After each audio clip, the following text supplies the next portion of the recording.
రాష్ట్ర ప్రభుత్వం తీసుకుని వచ్చిన మహాలక్ష్మి పథకంతో ఆర్టీసీ బస్సులు మహిళలతో కిక్కిరిసిపోతున్నాయి. అలాగే విద్యార్థులు, ఉద్యోగులు సైతం ఆర్టీసీ బస్సుల్లో ప్రయాణిస్తున్నారు. దీంతో బస్సు ప్రయాణాలను మరింత సులభతరం చేస్తూ స్మార్ట్ కార్డులు ప్రవేశపెట్టేందుకు ఆర్టీసీ కసరత్తు చేస్తోంది. నగరంలో పైలట్ ప్రాజెక్ట్ చేపట్టి విద్యార్థులకు బస్ పాస్లను స్మార్ట్ కార్డుల రూపంలోకి మార్చాలని భావిస్తుంది. ఆ తర్వాత మిగిలిన పాసులతో పాటు మహాలక్ష్మి ఉచిత ప్రయాణ లబ్ధిదారులకు వీటిని జారీ చేయాలని టీజీఎస్ఆర్టీసీ అనుకుంటోంది. అందుకోసం దేశంలోని వివిధ ప్రధాన నగరాల్లో అమలవుతున్న స్మార్ట్ కార్డుల వ్యవస్థ తీరుతెన్నులను సైతం సంస్థ ఉన్నతాధికారులు పరిశీలిస్తున్నారు. ఈ విధానాన్ని జంట నగరాల్లో ప్రవేశపెడితే ఎదురయ్యే సవాళ్లను వారు అంచనా వేస్తున్నారు.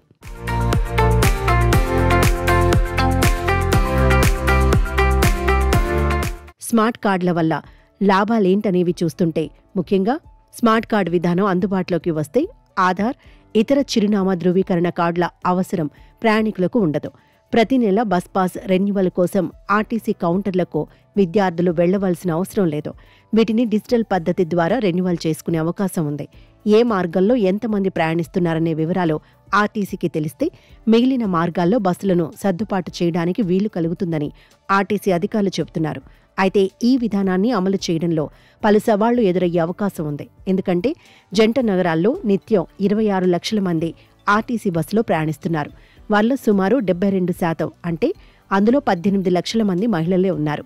వీరందరికీ కార్డులు జారీ చేయడం నిజంగా సవాలే అవుతుంది.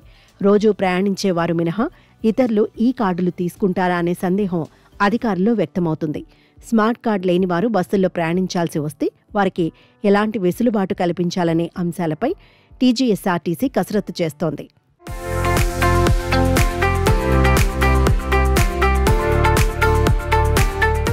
ఢిల్లీ, బెంగళూరు, చెన్నై, ముంబై వంటి నగరాల్లో స్మార్ట్ కార్డు లేదా డిజిటల్ టికెటింగ్ విధానాలు ఎలా పనిచేస్తున్నాయో ప్రభుత్వం పరిశీలిస్తోంది.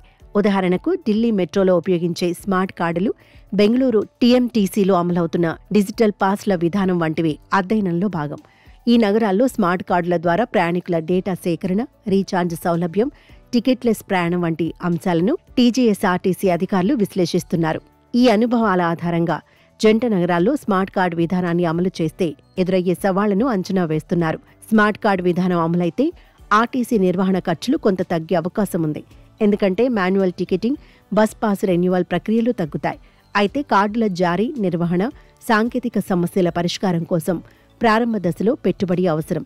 ఈ విధానం విజయవంతమైతే ఇతర రాష్ట్రాల రవాణా సంస్థలకు ఇది ఒక ఆదర్శంగా నిలుస్తుందని అధికారులు ఆశిస్తున్నారు.